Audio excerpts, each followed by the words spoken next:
জয় শ্রীকৃষ্ণ। রাধে রাধে। নমস্কার শ্রোতা বন্ধুরা, আমার এই ভিডিওতে আপনাদের জন্য থাকছে সফলা একাদশী 2025 কোন দিন পড়ছে এবং একাদশীর সংকল্প মন্ত্র, একাদশীর পারণ মন্ত্র এবং পারণ সময়, এবং এই দিনে আপনি কি কি দান করলে আপনার জীবনে সৌভাগ্য এবং ধন সম্পত্তির বৃদ্ধি হবে এবং কিভাবে লক্ষ্মী এবং মা লক্ষ্মী এবং শ্রীহরি প্রসন্ন হবেন। তাহলে চলুন শ্রোতা বন্ধুরা, ঢুকে পড়ি মূল পর্বে। পৌষ মাসের শুক্লপক্ষের একাদশী তিথি 14ই ডিসেম্বর সন্ধ্যা 6টা 49 শুরু হচ্ছে এবং যা শেষ হচ্ছে 15ই ডিসেম্বর রাত 9টা 19।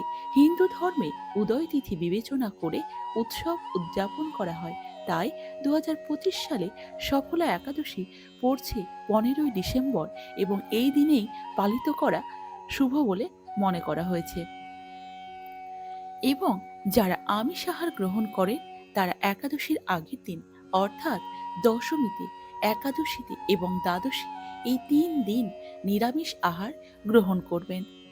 দশমীতে ভগবান শ্রীকৃষ্ণের চরণে ফুল নিবেদন করে সংকল্প করবেন, হে ভগবান, আমাকে কৃপা করুন যাতে আগামীকাল একাদশী যেন আমি নিষ্ঠার সাথে পালন করতে পারি। পরদিন অর্থাৎ একাদশী তিথিতে সম্পূর্ণ দিন পালিত হবে উৎপন্না একাদশী। ভিডিওটি প্রথম থেকে শেষ পর্যন্ত দেখতে থাকুন, ভিডিওটি স্কিপ করবেন না, তাহলে অনেক তথ্য আপনি এই ভিডিওর মাধ্যমে পেয়ে যাবেন। ইংরেজি ক্যালেন্ডার অনুযায়ী 15ই ডিসেম্বর 2025 সোমবার, বাংলা ক্যালেন্ডার অনুযায়ী 28শে অগ্রহায়ণ 1432 বঙ্গাব্দ। এই দিনেই আমাদের একাদশী পড়ছে। মনে রাখবেন, একাদশীর দিন খুব ভোরে অর্থাৎ ব্রহ্ম মুহূর্তে শয্যা ত্যাগ করে স্নান সেরে শুচি শুদ্ধ হয়ে শ্রীহরির মঙ্গল আরতিতে অংশগ্রহণ করতে ভুলবেন না। শ্রীহরির পাদপদ্মে প্রার্থনা করতে হয়, হে শ্রীকৃষ্ণ, আজ যেন এই মঙ্গলময়ী পবিত্র একাদশী সুন্দরভাবে পালন করতে পারি, আপনি আমাকে কৃপা করুন। ভগবান শ্রীকৃষ্ণের সম্মুখে অবশ্যই সংকল্প মন্ত্র পাঠ করে সংকল্প নিতে হয়। সুতরাং এক্ষেত্রে বুধবার ভোরে সংকল্প মন্ত্র পাঠ করতে হবে। সংকল্প মন্ত্র পাঠ না করলে সংকল্প করা হয় না, তাই আমরা এবার জেনে নেব একাদশীর সংকল্প মন্ত্রটি।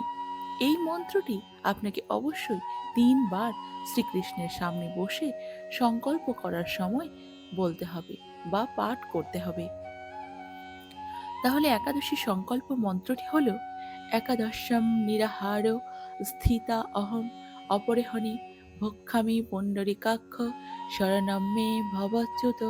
এটি 3বার আপনাকে বলতে হবে, অর্থাৎ হে পুণ্ডরিকাক্ষ, হে অচ্যুত, একাদশীর দিন উপবাস থেকে এই ব্রত পালনের উদ্দেশ্যে আমি আপনার শরণাপন্ন হয়েছি। এবার হচ্ছে উৎপন্না একাদশী পারণ। পারণ কখন করবেন? পারণ সময় সঠিকভাবে না জেনে পারণ করলে আপনার একাদশীর পূর্ণ ফল লাভ কিন্তু সম্ভব হবে না। তাই যেই সময় দেওয়া হয়েছে সেই সময়ের মধ্যেই আপনাকে একাদশী পালন করতে হবে। উৎপন্না একাদশীর ঠিক পরদিন অর্থাৎ 16ই নভেম্বর 2025 সালে মঙ্গলবার সকালে পারণ সম্পন্ন করতে হবে। নিচে উল্লেখিত দেওয়া আছে ঠিক ওই পারণ সময়ের মধ্যে।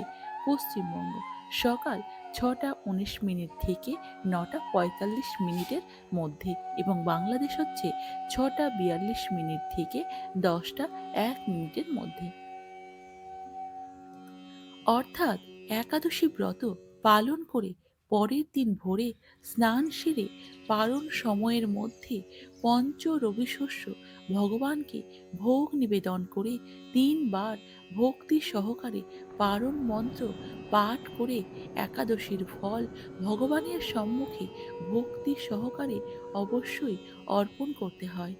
এরপর সেই অনুকল্প প্রসাদ গ্রহণ করে পারণ অর্থাৎ একাদশী ব্রত ভঙ্গ করতে হয়, নচেত পূর্ণ একাদশীর ফল লাভ থেকে বঞ্চিত থেকে যেতে হয়। একাদশী পারণ মন্ত্র।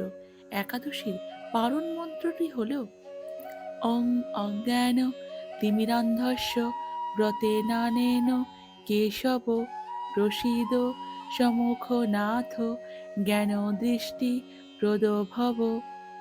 এই মন্ত্রটিকেও আপনাকে 3 বার পাঠ করতে হবে।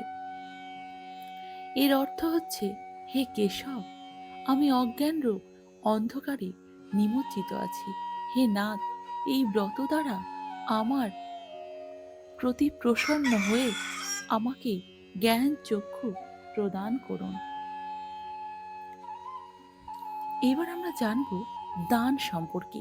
এই দিনে আপনি কি দান করবেন, কি দান করলে আপনার জীবনে সৌভাগ্য বজায় থাকবে, মা লক্ষ্মীর কৃপা লাভ করবেন আপনি।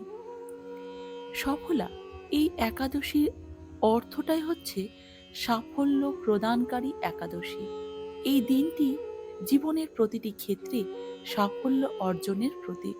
পৌরাণিক গ্রন্থে বর্ণনা করা হয়েছে যে এই ব্রত করলে ব্যক্তি তার সমস্ত পাপ থেকে মুক্ত হয়ে যায় এবং জীবনের যে সমস্ত কাজ অংশগ্রহণ করবে সেই সমস্ত কাজেই তিনি সাফল্য অর্জন করবেন।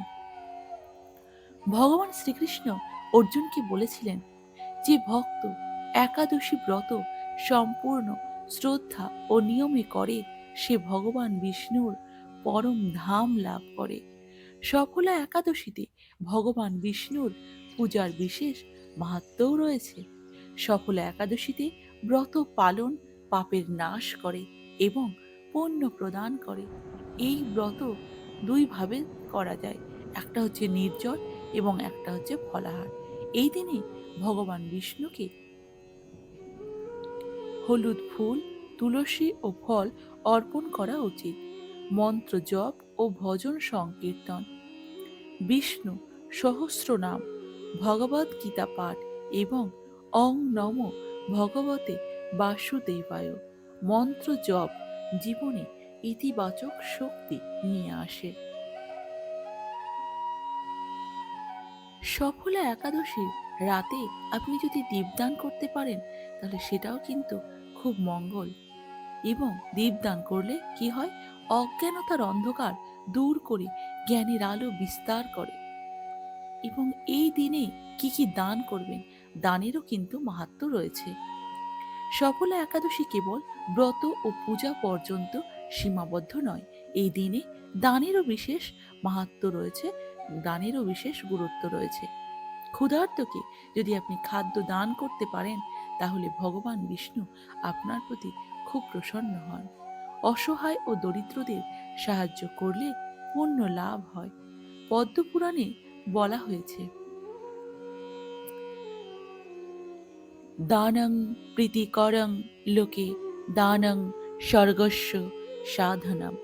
অর্থাৎ দান কেবল এই লোকেই যে আপনার আনন্দ দেয় তা কিন্তু নয়, বরং স্বর্গেরও পথকে সুগম করে, মসৃণ করে। দরিদ্র ও প্রয়োজনীয়দের বস্ত্র দান করলে জীবনে সুখ, শান্তি এবং সমৃদ্ধি আসে। সফলা একাদশীর ব্রত আমাদের অন্যদের সাহায্য করার বার্তা পৌঁছে দেয়। দিন দুঃখী ও অসহায়দের সাহায্য করা মানব ধর্মের সর্বশ্রেষ্ঠ কাজ। এই ধর্ম পালন করলে যেমন ভগবান প্রসন্ন হন, তেমনি আপনার সমস্ত দিক থেকে শুভ লাভ, শুভ মঙ্গল লাভ আপনি করতে পারবেন। দিন দুঃখীদের সাহায্য করলে আত্মা তৃপ্ত হয় এবং ভগবানের কৃপা লাভ হয়। দানের মাধ্যমে সমাজে সমতা ও সামঞ্জস্য এটা বজায় থাকে।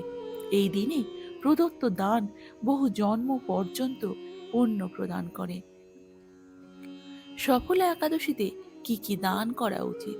সফল একাদশীতে অন্নদানের সব থেকে গুরুত্ব রয়েছে, মাহাত্ম্য রয়েছে। এই দিনে দান করে নারায়ণ সেবা সংস্থায় দীন দুঃখী দরিদ্র মানুষদের খাদ্য প্রদানে সহায়তা করে, পূর্ণের অংশী হন। দীপো ঘৃতে ধৃত তথা দানং পবিত্রং চ সফলং চ ভবেত। অর্থাৎ যেমন প্রদীপ তার আলো ছড়ায়, আলো ছড়িয়ে জ্ঞানের বিস্তার ঘটায়, তেমনি দান জীবনে পবিত্রতা ও সাফল্য নিয়ে আসে। ভিডিওটি যদি ভালো লেগে থাকে তাহলে চ্যানেলে অবশ্যই জয় শ্রীকৃষ্ণ রাধে রাধে লিখতে ভুলবেন না এবং চ্যানেলটিকে অবশ্যই সাবস্ক্রাইব করতে ভুলবেন না।